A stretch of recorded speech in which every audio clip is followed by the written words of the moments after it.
Hello, my dear friends. It's Emma here, and I'm so grateful you've chosen to spend this peaceful evening with me. Welcome back to Sleeping Therapy by Emma, your cozy sanctuary where stories become soft bridges to the land of dreams. As you settle into your comfortable space tonight, perhaps pulling your blanket a little closer, adjusting your pillow just right, I want you to know that you've made a wonderful choice in giving yourself this time to rest.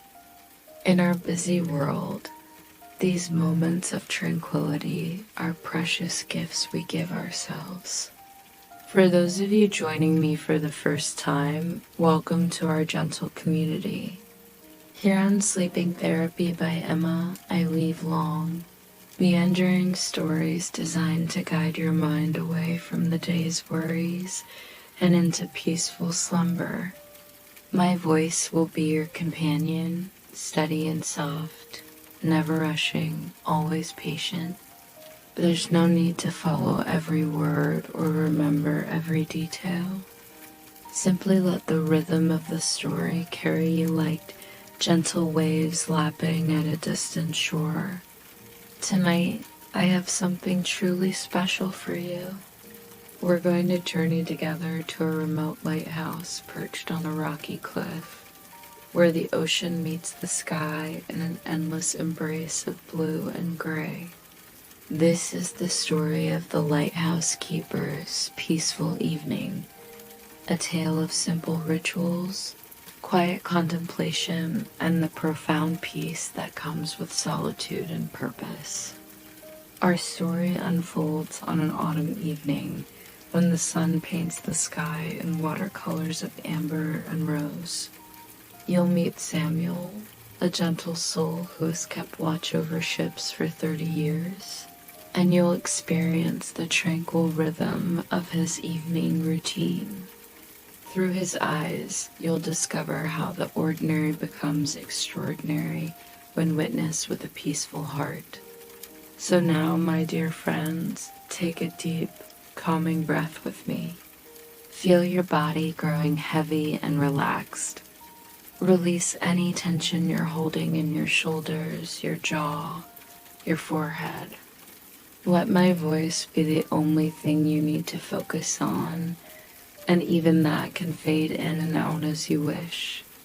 Our story begins as the afternoon light starts its gentle transformation into evening ... The lighthouse stands on a gentle rise above the shoreline, its pale gray stones warmed by the last honeyed rays of afternoon. Out beyond the rocks, the sea stretches in layered ribbons pewter near the horizon, aquamarine closer in, and a narrow edge of palest jade where the water kisses sand. Waves arrive unhurried, lift their lace, and sigh themselves away again, as though exhaling a long, contented breath. Seabirds cruise the border between air and water, wings skimming the glassy surface before banking upward to join a slow spiral dance.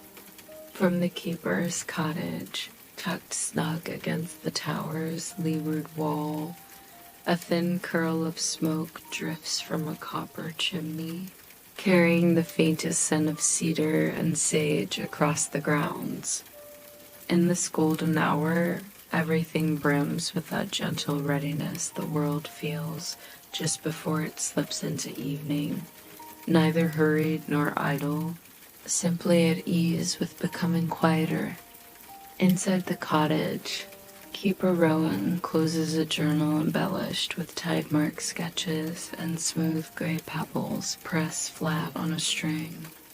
The day's final note high tide at 5:32, with a mild southwesterly breeze, joins hundreds of earlier observations written in the same looping hand.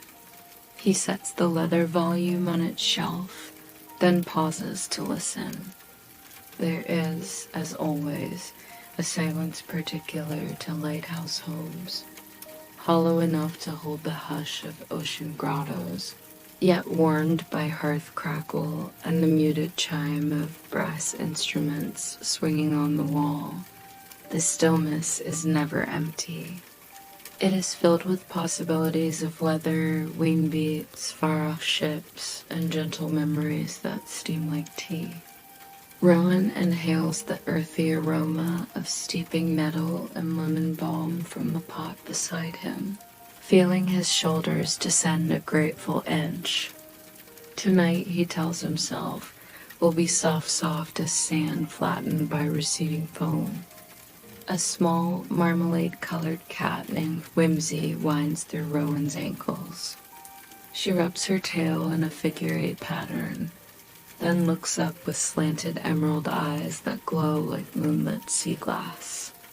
Rowan chuckles and bends to scratch the tender place behind her ear. "All right, little prowler," he murmurs, his voice carrying the rasp of sea-salted air. "Let's see what this dusk requires of us." Whimsy answers with a melodic chirrup and trots toward the door leading from cottage to tower.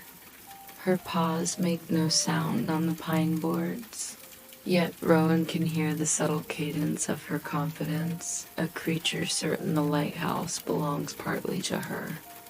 When he follows, boots laced loosely and sweater sleeves rolled just above his wrists, Rowan feels the familiar anticipation that arrives each night, the moment when tending the light becomes a ceremony more than a chore. They step through the interior archway into the cool shaft of the tower. Here, stone walls breathe the temperature of shaded wells, and Rowan's lantern casts mild, amber halos that march up the spiral staircase. Each step bears the shallow dip of decades of footsteps, keepers, visitors, perhaps even smugglers long ago, yet every curve feels as steady as the first line of a lullaby. Rowan ascends slowly, palm gliding across the iron rail polished by countless nights of similar climbs. Between footsteps, he hears water colliding with shore, gulls exchanging dusk-tide gossip, and somewhere beneath it all, the heartbeat of the lantern lends an almost imperceptible pulse of light reflecting on marble tiles above. Around and round they travel, Rowan and Whimsy, until the landing opens into the lantern room, and the world outside turns suddenly panoramic. Windows encircle the room, divided by slender, riveted braces.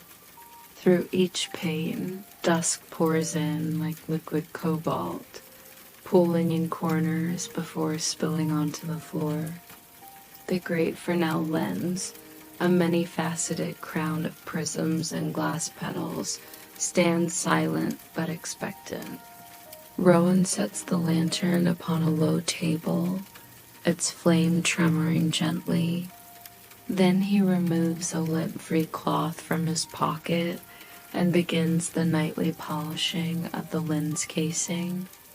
This ritual is performed slowly, 3 strokes clockwise, 1 stroke counter. 3 strokes clockwise, 1 stroke counter, so the rhythm itself becomes calming, not just the shine it brings.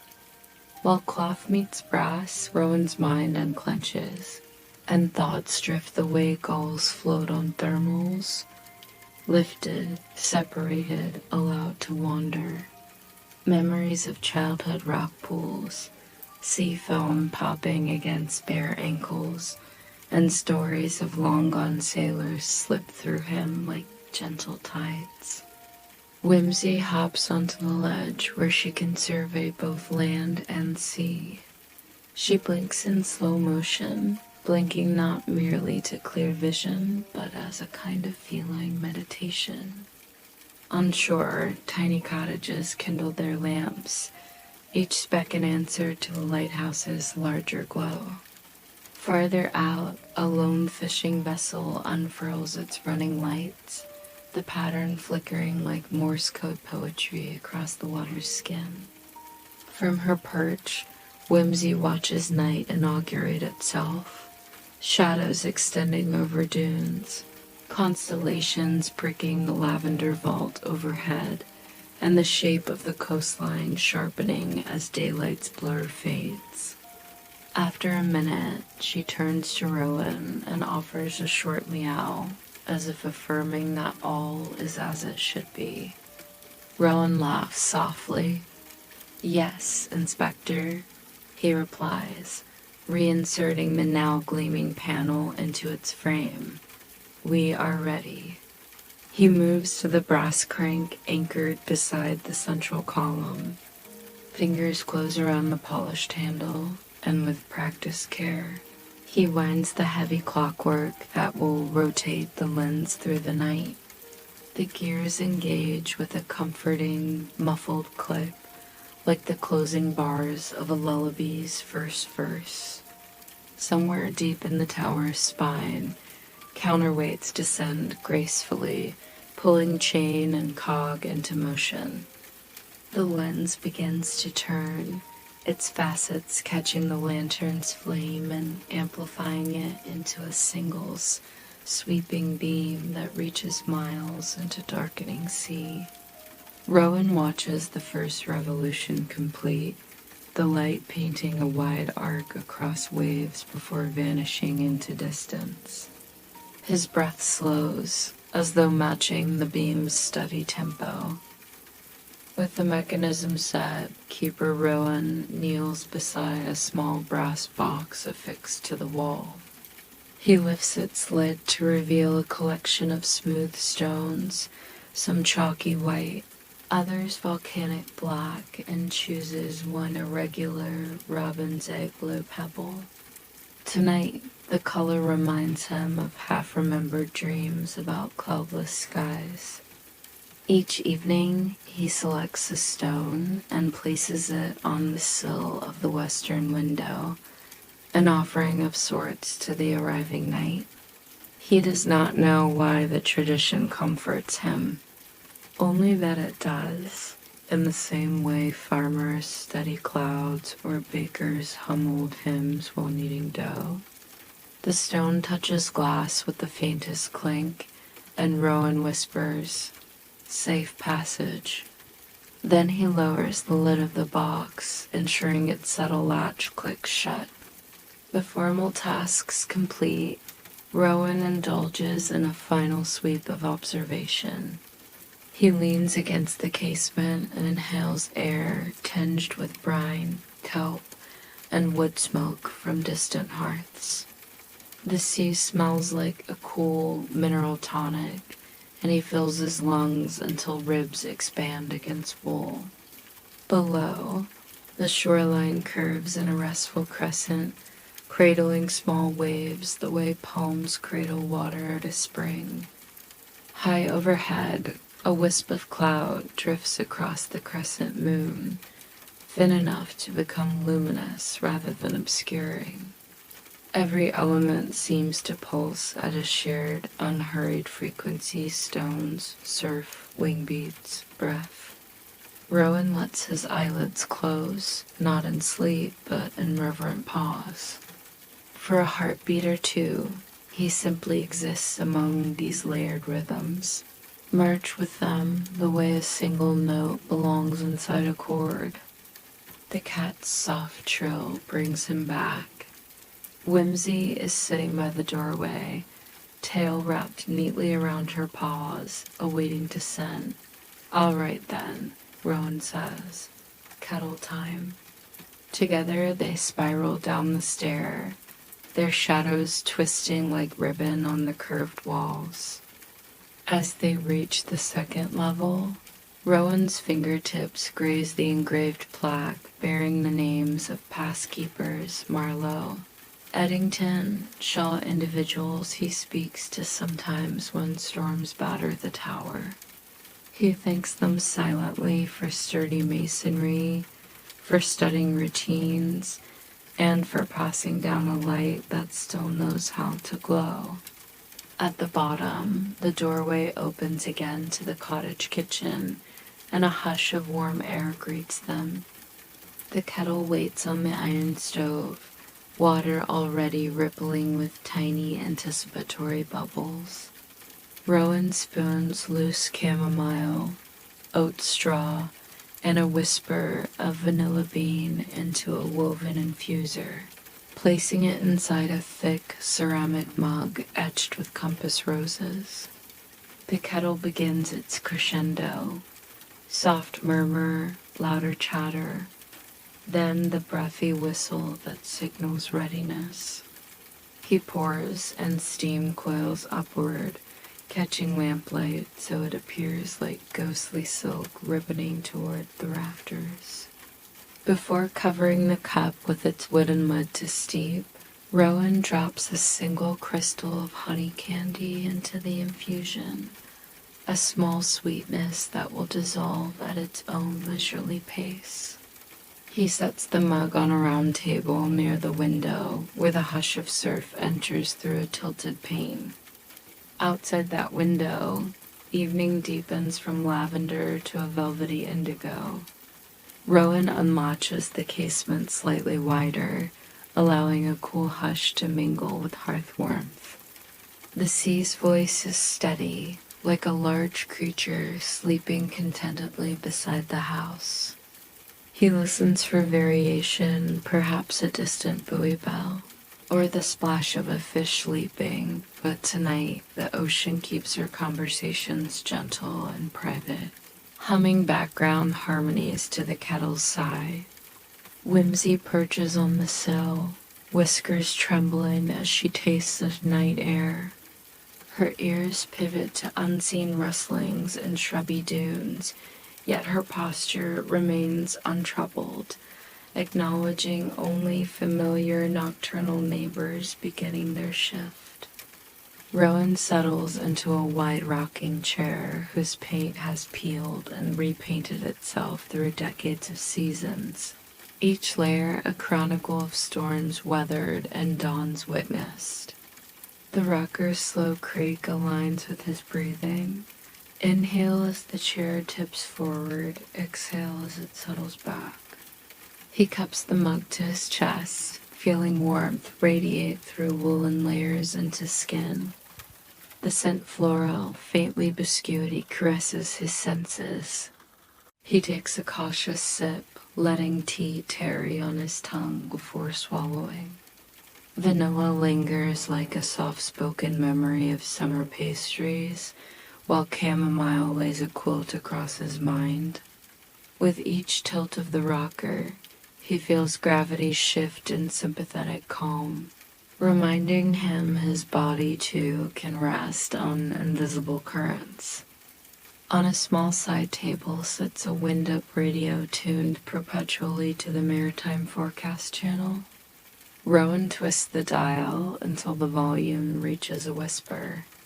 A measured voice recites predictions for coastal waters. Gentle swells, 5 to 11 knots, visibility clear for 20 nautical miles. Though he could recite the bulletin from memory, hearing it spoken aloud provides reassurance, a lullaby written in meteorological terms. Once the transmission loops back to the beginning, he switches the radio off. Silence returns, richer now that it has been interrupted and restored, like a pond surface smoothing after a single stone plop. Rowan's gaze drifts to a framed photograph on the mantel, a younger version of himself with salt spray hair curling at his collar, standing next to the former keeper, Miss Ursula Wren. She is pointing at something beyond camera view, perhaps a ship on the horizon or a cloud shaped like a mythical creature, and both of them are laughing. Rowan nods to the image, grateful for mentors past. Still shining, he murmurs. Then he closes his eyes to internalize the beam's turning cycle. 6 seconds of outward sweep, 6 of gentle absence, like heartbeats layered over heartbeats. It becomes almost impossible to tell where his internal rhythm ends and the lighthouse's begins. The first section of evening shifts toward its quieter half. The cup empties down to fragrant sediment. Whimsy settles on Rowan's lap, her purr synchronizing with the chair's creak. Beyond window panes, the sea keeps its patient respirations, surface gilded by moon-white strokes painted repeatedly by the revolving beam. Within the tower, gears tick on, dedicated guardians of steadiness. Rowan thinks of sailors who will glimpse the light tonight, perhaps not even conscious of seeing it, merely reassured by some distant flash that says, without fuss or fanfare, "You're being watched over." He imagines that reassurance spreading across seawater like diluted ink, invisibly staining currents with calm. And so, with every breath, he sends that same calm outward, to the vessel, to the dunes, to the gulls asleep on pilings, and finally to you, dear listener, wherever you may be resting now. As full darkness settles over the lighthouse grounds like a soft woolen blanket, Keeper Rowan rises from his rocking chair with the unhurried grace of someone who has learned that evening holds no urgency. Whimsy stretches across his lap, extending each paw in turn as though conducting a slow symphony of contentment. She yawns, revealing tiny white teeth that gleam like pearls in the lamplight, then hops down to the braided rug where warmth from the hearth has been collecting all day. Rowan moves to the stone fireplace, where embers glow like sleeping suns beneath a thin layer of ash. He selects 3 pieces of driftwood from the copper basket beside the hearth, each piece worn smooth by years of ocean caress, now ready to release its stored memories of tides and storms into flame. The wood settles onto the embers with a gentle exhale, and for a moment, nothing happens. Then, as if remembering an old song, the driftwood begins to whisper and crackle. Small blue flames dance along the edges where salt has crystallized, creating colors that belong more to dreams than to ordinary fire. Green flickers appear and vanish like glimpses of mermaids' tails, while orange tongues lap at the wood's pale surfaces. Rowan watches this quiet theater, knowing that each piece of driftwood tells its own story, perhaps a branch from an orchard that once overlooked the bay, or a fragment of mast from a ship that sailed these waters when his grandfather was young. The fire speaks in soft pops and sighs, a language older than words, understood by anyone who has ever sat beside flames and felt their thoughts grow gentle. On the mantelpiece above the hearth sits a collection of treasures gathered over years of lighthouse keeping. A piece of sea glass, frosted green like frozen mint.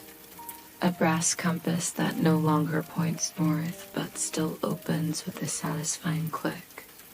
A small bottle containing sand from 7 different beaches, their colors layered like sunset pearl, amber, rose, gray, cream, gold, and the faintest whisper of lavender. Rowan lifts the bottle and tilts it slowly, watching grains cascade from one end to the other in a miniature hourglass meditation. Time moves differently here in the lighthouse, measured not in minutes but in tides, not in hours but in the spaces between foghorn calls. He returns the bottle to its place, adjusting it so moonlight through the window catches the sand just so. The cottage kitchen beckons with its promise of simple evening sustenance. Rowan moves to the pantry, a narrow alcove lined with jars of preserved summer-pickled samphire, blackberry jam that still holds August sunshine, honey from the inland meadows where bees work wild thyme and clover. He selects a round loaf of brown bread, baked yesterday and wrapped in clean linen. The crust crackles under gentle pressure, releasing the aroma of wheat and molasses. From a small crock, he scoops fresh butter churned by Mrs. Morrison of the farm 2 miles inland. She trades it for lamp oil and weather predictions, a barter system as old as the lighthouse itself.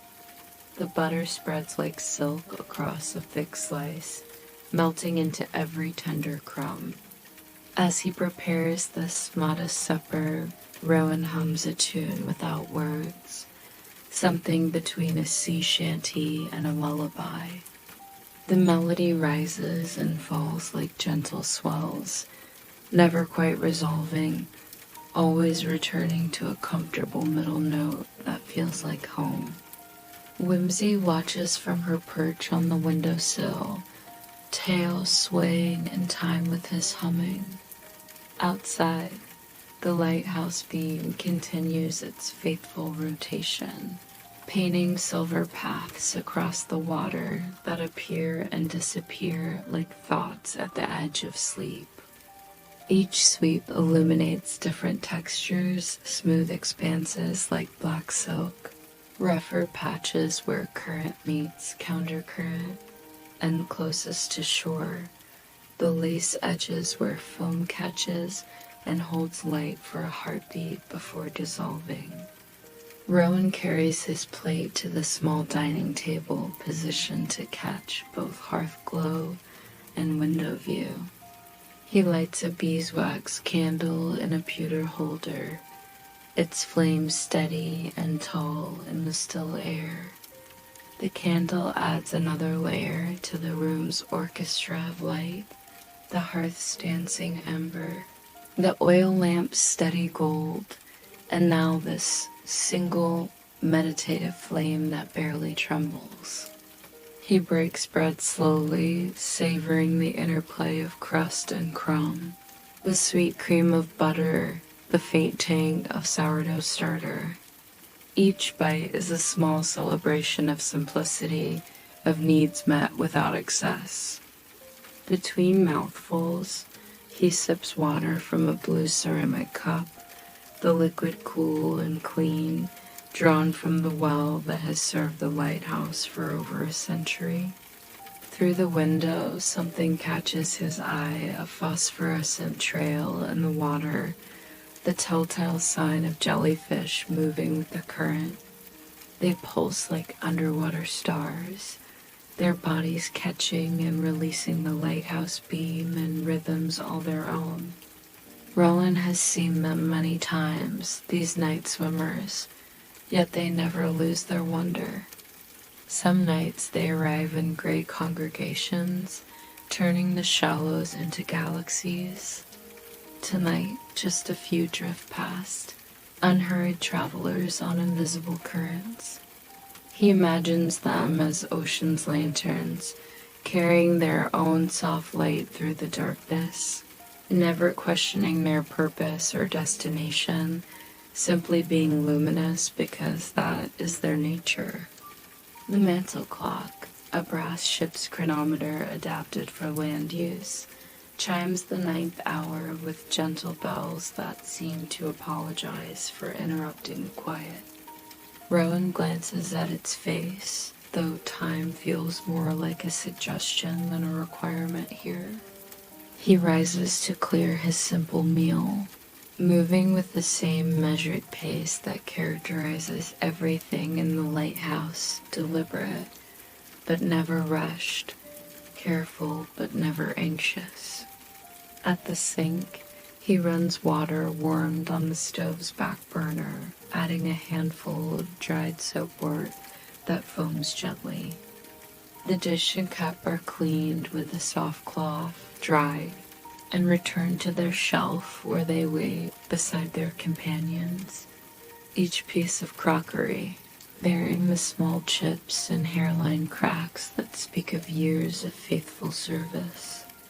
With evening chores complete, Rowan retrieves a leather journal from the shelf, not the official log, but a personal collection of observations and sketches. He settles again in the rocking chair, positioning himself to catch the best light from the oil lamp. The journal falls open to a half-finished drawing of a turnstone, the small shorebird he observed yesterday overturning pebbles in search of sand fleas. His pencil, worn down to a comfortable stub, continues the sketch with careful strokes. He captures the bird's distinctive wedge-shaped bill, the pattern of its wings, the way it stands with such determined purpose despite its diminutive size. Around the drawing, he adds notes in his careful script. Arenaria interpers, observed at low tide, particularly interested in the barnacle colonies near the third tide pool. Whimsy abandons her windowsill to investigate a small movement near the hearth, house spider making its careful way along the baseboard. She watches with intense focus but makes no move to interfere. The spider continues its journey undisturbed, eventually disappearing into a crack between stones. This is the lighthouse way. Everything has its place, its purpose, its right to peaceful passage. Even the mice that sometimes shelter in the tower's lower reaches are tolerated, so long as they don't venture into the pantry.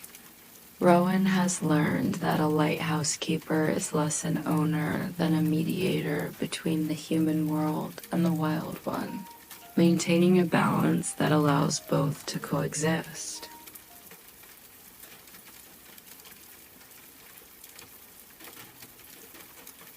The fire has settled into a bed of glowing coals that pulse like breathing. Rowan adds one final piece of wood, a gnarled section of apple wood that will burn slowly through the night, releasing its sweet smoke in gentle wisps. He adjusts the fire screen, a piece of metalwork decorated with cutout shapes of sailing ships and compass roses. Through these perforations, the firelight casts moving shadows on the walls, a shadow puppet show of maritime dreams. Sometimes he sees galleons in full sail, sometimes whales breaching, sometimes just abstract patterns that shift and flow like underwater currents. Tonight, the shadows seem to form a map of unknown coastlines, territories that exist only in the space between waking and sleeping. From the bookshelf, Rowan selects a volume bound in faded blue cloth, Coastal Flora and Fauna of the Northern Shores. The pages are soft with age and handling, some corners turned down to mark passages of particular interest. He opens to a chapter on tidal pool ecosystems, reading not for new information, but for the comfort of familiar words. The author's voice, formal yet warm, describes anemones that close like flowers at low tide, hermit crabs that exchange shells like travelers, swapping stories and the delicate balance that allows such diverse life to thrive in the harsh intersection of land and sea. Each sentence is a small meditation on resilience and adaptation. As he reads, the lighthouse beam continues its revolutions above, and Rowan times his breathing to match its rhythm. 6 counts in as the light sweeps seaward, 6 counts out as it arcs back toward land. This synchronization happens without conscious thought now, his body having learned the lighthouse's tempo the way a child learns a mother's heartbeat. The beam is more than a warding light. It's a pulse, A promise, a gentle insistence that someone keeps watch while others rest. Ship's captains know it, fishermen count on it, and even the seabirds that roost on the towers as gallery seem to sleep more soundly in its regular sweep. The radio crackles briefly to life. Sometimes it picks up distant transmissions when atmospheric conditions are right. Tonight, it's a fragment of music from a station probably hundreds of miles away. A violin playing something slow and sweet that fades in and out like breath on glass. Rowan doesn't adjust the dial to capture it more clearly. He lets it remain ghostly, another layer in the evening's quiet symphony. The music mingles with the fire's whisper, the clock's tick, the sea's distant murmur, creating an accidental harmony that no composer could plan yet feels absolutely perfect for this moment, this place, this gentle hour. His eyelids grow heavy, not with exhaustion, but with the deep contentment that comes from a day well lived and an evening properly honored. The book rests open on his lap, though he's no longer reading, just holding it like an old friend's hand. Whimsy has claimed the warm spot on the braided rug directly in front of the dying fire, her body curved into a perfect crescent, one paw covering her nose. The cottage holds them both in its stone embrace, walls that have weathered centuries of storms now standing silent guard against the night. Everything feels held, supported, cradled in the kind of safety that allows true rest. Before retiring, Rowan performs one final ritual. He steps out onto the small porch that faces the sea, breathing in night air sharp with salt and tinged with the green smell of kelp exposed by the falling tide. Stars crowd the sky in numbers impossible to count, their light traveling unfathomable distances to arrive here, now, just for this moment of witness. The lighthouse beam sweeps through this star field, briefly outshining celestial bodies millions of miles away, then yielding the stage again. Rowan whispers his nightly benediction. Safe passage to all who wander, fair winds to all who seek harbor, peaceful rest to all who lay down their burdens tonight. The words drift out over the water, perhaps heard only by the night itself, but that feels like enough, more than enough. It feels like everything. Midnight arrives the way frost settles on glass quietly, patiently, covering everything in a soft silver hush. The cottage has entered its deepest breath, the kind that expands the chest and then pauses, held gently at the top before easing out again. The chronometer's small hand tips past 12, and its chime is discreet, a courteous knock at a velvet door. Whimsy inhabits her own small moon on the braided rug, curled so neatly that her tail completes the circle. Outside, the world is distilled to essentials: sea, wind, star. Even sound has softened, as though the night itself has laid a finger to its lips. In this tender stillness, the lighthouse does what it has always done, keeps its calm pulse, a glowing heart set high above the sleeping coast, turning steadily, faithfully, like the slow blink of a benign giant.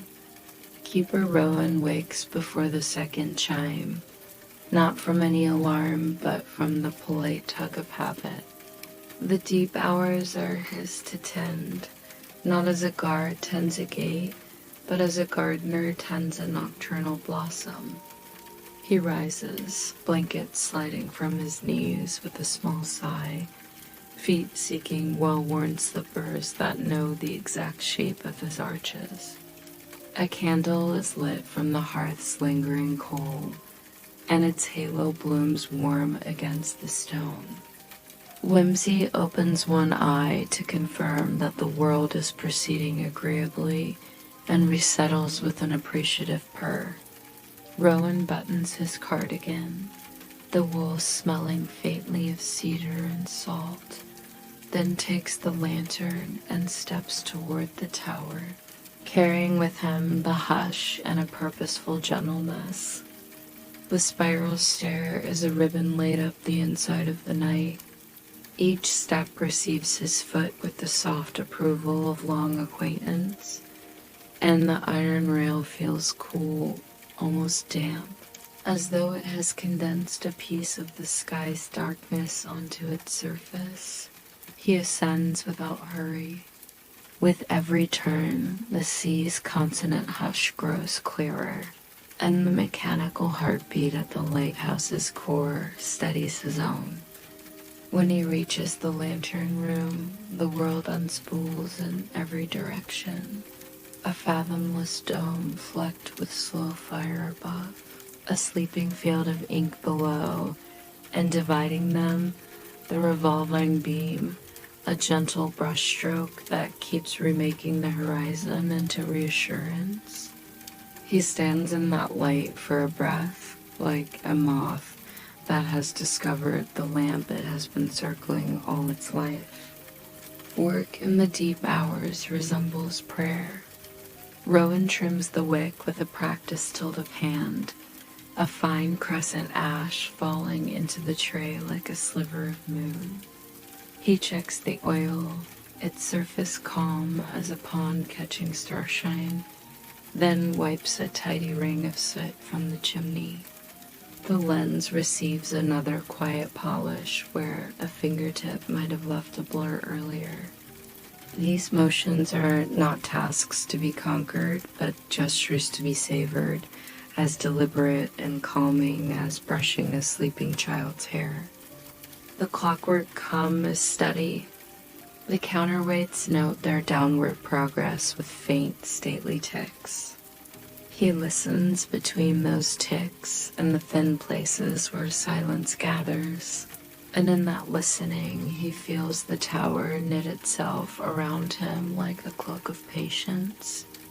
Over open water, a pale smudge appears, fog slipping in from far offshore, not as a threat, but as a visitor who prefers to speak softly.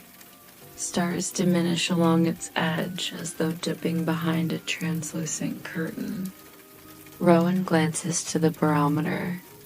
Its needle rests in a contented neighborhood, no mischief in the pressure. Still, he opens the casement and tastes the air. Moisture laces the breeze, and a faint mineral chill speaks of dew condensing on rope and rail. Somewhere beyond the rocks, a bell buoy gives a modest note, the kind that doesn't startle so much as nod, like an old friend met on a quiet road. He makes a small mark in the log, light fog forming temper gentle. Sea agreeable. The fog signal, when needed, is tuned to the deep hours frequency. Rowan descends one level to the mechanism's panel and tests a single tone. It rolls outward not like a trumpet's call, but like a whale's exhalation, a breath of sound, low and round, that seems to knead the air instead of piercing it. The note repeats at an unhurried interval set by the old clockworks, each pulse a soft lantern in the ear. He closes his eyes to better feel its spread, how it drapes itself over dunes and rocks, folds into coves, and travels fathoms across the water, all without raising its voice. When the test completes, he leaves the interval engaged, not urgent, just present, so that any traveler moving in the milky dark will know that ashore someone waked and wished them safe. Back in the lantern room, he opens the weather log to a fresh page, and writes with his tidy script, 12:17, light fog, westward drift, beam steady, burn clear. Bell buoy speaking in paragraph-length pauses. He adds a small sketch, a soft-edged cloud sitting like a cap over the horizon line, the lighthouse beams slipping under it like a ribbon. In the margin, a simple lighthouse keeper's blessing. May all who listen find their way untroubled. The ink dries quickly in the dry, cool air, and he turns the page to let the sentiment settle into paper fibers the way warmth settles into stone after sundown. Whimsy arrives without sound, as cats often do, materializing at ankle level with a small trill of greeting. She hops onto the gallery ledge, placing each paw with ceremonial care, and presses her nose to the glass. Tiny crystals of salt decorate the outside rail like a dusting of sugar. Rowan joins her, palm on the cool pane, and together they observe the fog's soft approach. It doesn't invade so much as blur with the courtesy of a librarian, lowering her voice edges growing kind and indistinct. Whimsy's whiskers tremble as though tuning to an unseen frequency. For a moment, Rowan imagines they are both instruments in a slow, nocturne orchestra, the tower a great cello, the sea a low, brushed drum, the beam a bow drawing calm music from the strings of darkness. He carries a small writing tin to the work table inside, a fountain pen, spare nibs, and a packet of cream-colored paper. The deep hours invite letter writing, words folded gently and kept for morning. He begins, "Dear Ursula," and pauses, smiling at the memory of Miss Wren pointing with laughter in that old photograph. The night is so restful that even the fog has manners. I can hear the bell buoy composing haikus. He describes the driftwood fire reduced to ruby embers, Whimsy's patrols, the jellyfish galaxies he saw earlier, and the horn's low voice like the sea's slower heartbeat. It isn't a letter he means to send. Rather, it is a way of aligning his thoughts with gratitude. When he finishes, he seals it with a dab of wax, marks the date, and tucks it into a wooden box labeled Deep Hours Keep. The kitchen asks for a small ceremony of its own. Rowan warms milk in a tin pot and adds a whisper of nutmeg, a shred of orange peel, and 2 fennel seeds crushed between warm fingers. The scent blooms creamy, citrus bright, softly herbal. He pours the milk into a thick cup and carries it to the door that opens onto the narrow, sheltered walk outside. The night meets him like a friendly animal, cool nose, warm breath. Fog drifts in gauze strips across the meadow grasses, and dew has begun to embroider the edges of everything. He sips slowly and lets the warmth loosen small knots in his shoulders he hadn't realized were there. The lighthouse beam swings by, gilding the milk surface, then recedes, leaving it pearly and still. Listen, dear one, just here in the deep hours is where the smallest sounds become teachers. Rowan stands very still and hears the shore as secret curriculum. A crab rearranging pebbles with the authority of a librarian, the soft tuck of a clam releasing tide from its hinge, the faintest tap of a beetle practicing its scale against the porch post. Further out, chain nudges against anchor, barely a knock, as a moored boat turns in its sleep. These are not noises to be deciphered, but to be accepted as blessings of specificity. Wherever you are, perhaps there is a hum from your own world, the whisper of a curtain in a breeze, a neighbor's footfall, your breath lifting a corner of blanket. Let them be as they are. Allow them to pass like small ships in a friendly harbor. Clouds shuffle across the star field, then part to reveal a single bright companion at the zenith. Rowan has a name for it, the Keeper's Friend, though astronomers might call it something else. He uses it the way he uses the beam, as a cadence for breathing. Inhale as the light sweeps east, exhale as it glides west. Inhale as the star steadies above, exhale as fog folds nearer. He thinks of all the nights he has counted this way, stitching hours together into a quilt of steady breaths that has, over years, kept him warm. If you like, you may borrow this star for your own peeping, even if you're indoors and the ceiling hides the sky. Imagine it above you now, very patient, very constant. Breathe with it and feel the night draw its shawl closer around your shoulders. A memory arrives as soft and unstartling as a seal's head lifting from water. Rowan as a small boy, standing on a pier beside his father, lines in the water more as conversation than as hope for fish. The lantern may hung from a hook carved a small world out of darkness. The pier boards, their boots, the tug-tug wave against piling. Some work is loud, his father had said, and some is quiet. Don't mistake quiet for less important.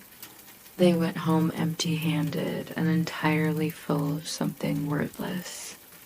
Rowan smiles into the deep hours and sets the memory alongside the present, the way a good keeper sets two lights to guide a ship through a narrow channel. The fog lays its cool hand on the land now, brushing the dune grass so it gleams, beaded and delicate. Rowan walks the perimeter with his lantern shaded low. The path around the base of the tower is familiar as his own palm lines. He checks door latches, tests a hinge, sweeps a thin tide of salt from the threshold with the straw broom, whose bristles know this arc so well that they move of their own accord. A rabbit, surprised but not alarmed, pauses near the time bed and resumes its gentle nibbling as he passes. The horn sounds its slow vowel over the bay. From the gallery above, the beam peels a film of light up the fog's underside, and for a moment the air becomes its own soft-lit ceiling.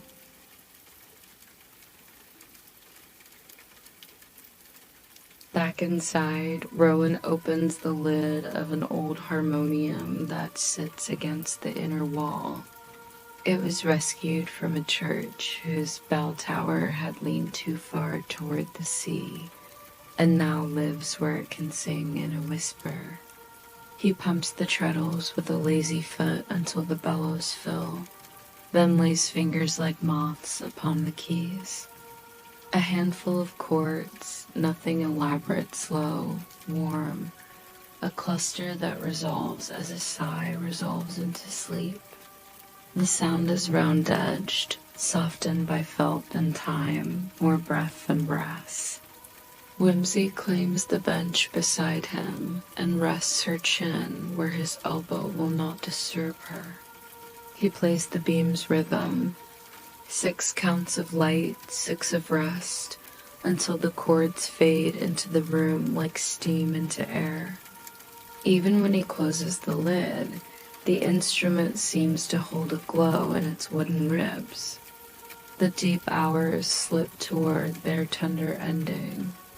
Rowan climbs once more to the lantern to listen to the machinery's low confidence, and to touch the lens with that small, grateful cloth. The fog has come close, and then, in the old sea's way, pulled back a little, undecided, courteous.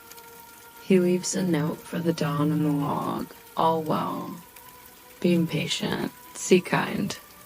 Then he returns to the rocker, draws a thin quilt over his knees, and lets the lighthouse keep watch while he rests in the watch's keeping.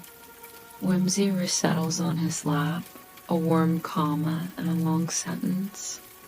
If your eyes are heavy now, you may let them close. The light is turning, the horn is breathing, the sea is dreaming. We will meet the first tint of morning together, and the first suggestion of dawn arrives not as light, but as a change in the darkness, a softening as though night has begun to loosen its embrace, the way a mother does arms relax around a sleeping child she knows is safe. The eastern horizon holds its breath, and in that pause, the world seems to gather itself for the gentle work of becoming. Keeper Rowan stirs in his chair, not fully awake but aware of the shift, the way birds know to sing before they can see. Whimsy stretches one paw toward the ceiling, spreads her toes wide like a tiny star, then curls deeper into warmth. The lighthouse beam continues its faithful rotation, though soon it will fade into irrelevance against the coming light, like a candle carried into sunshine, still burning, still beautiful, but no longer needed in quite the same way. The air through the window carries new notes, smell not just salt and kelp, but something greener, fresher, as though the earth is beginning to remember chlorophyll and dew. Rowan opens his eyes slowly, letting them adjust to the blue-gray world between night and morning. The fire has become a bed of ash, with just the faintest glow at its heart, like a secret whispered in orange. He rises carefully, mindful of Whimsy's comfort, and moves to the east-facing window. There, along the horizon's edge, runs the thinnest ribbon of pearl, not quite light, not quite color, but the promise of both.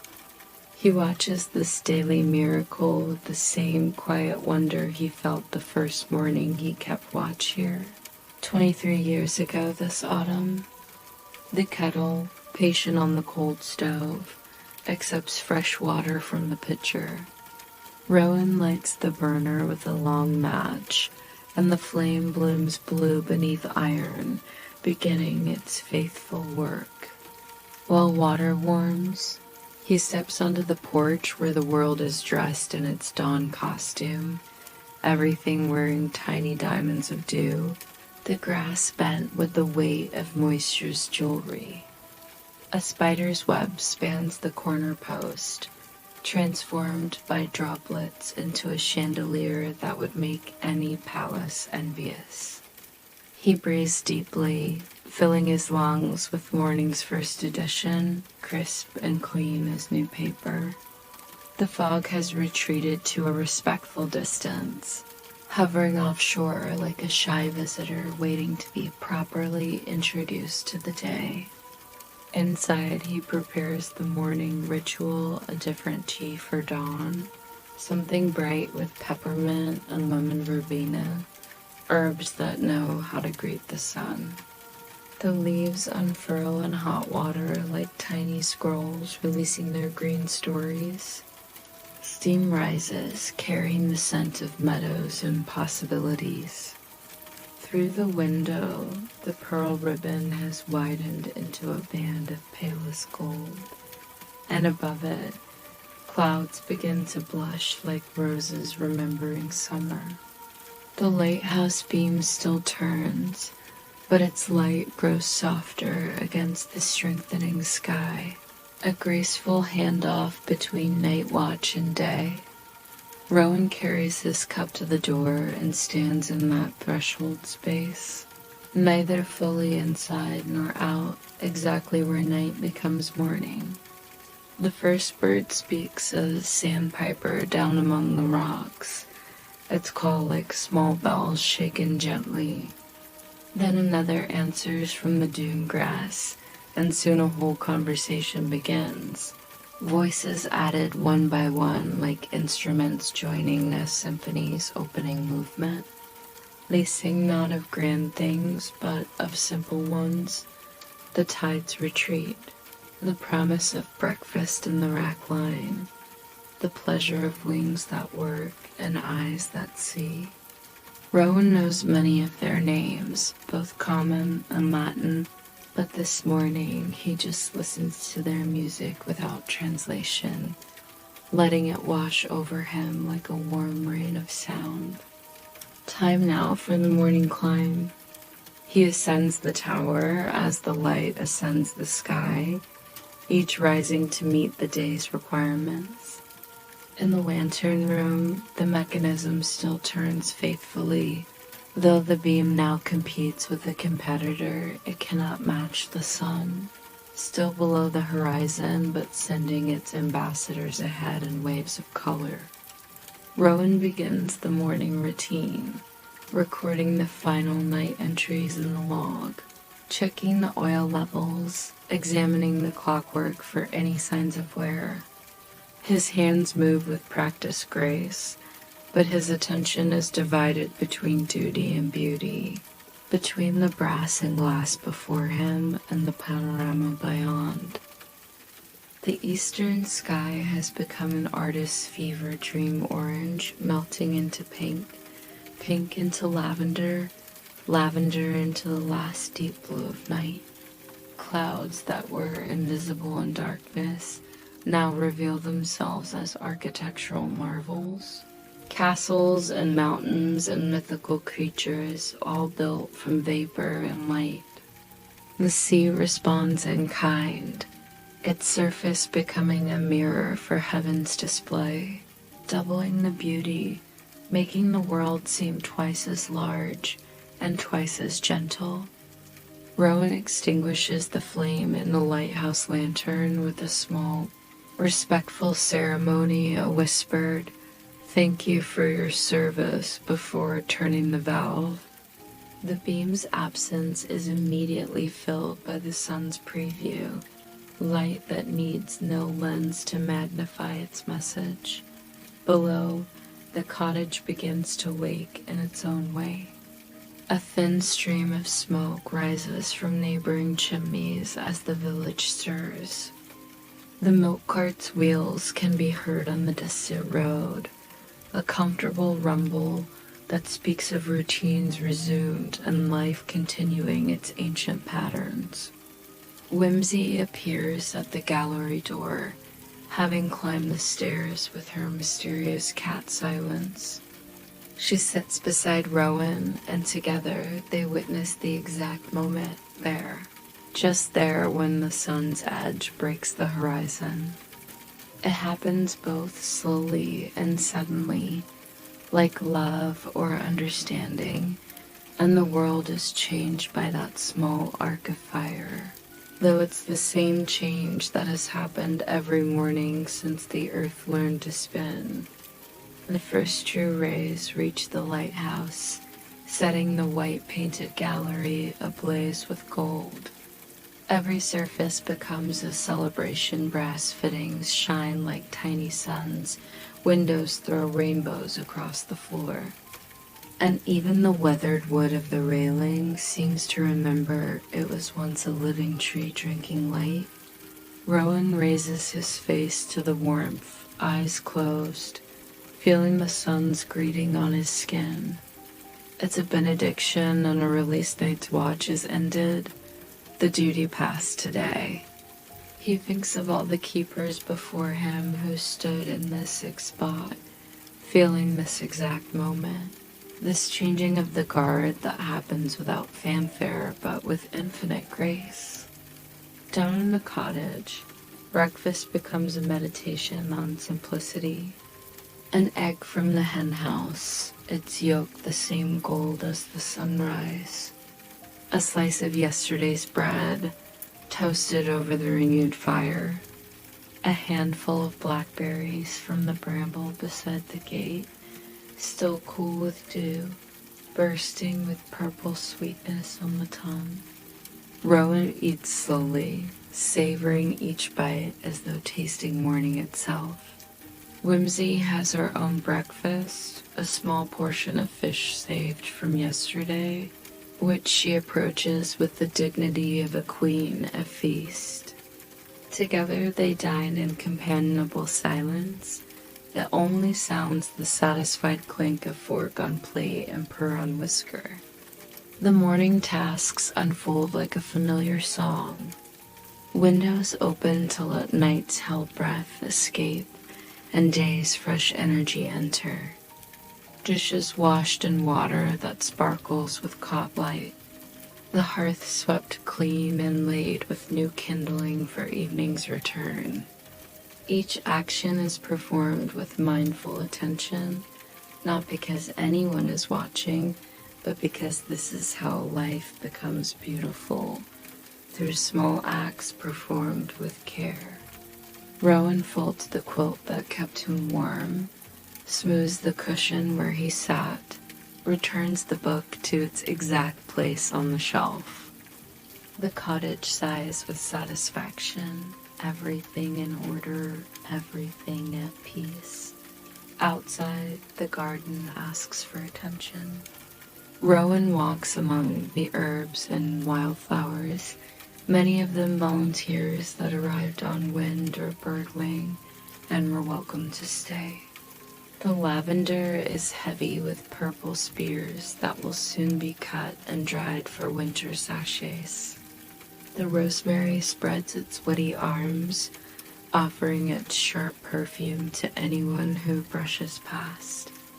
In the small vegetable patch, bean poles stand like patient servants, their vines climbing toward sky with determined optimism.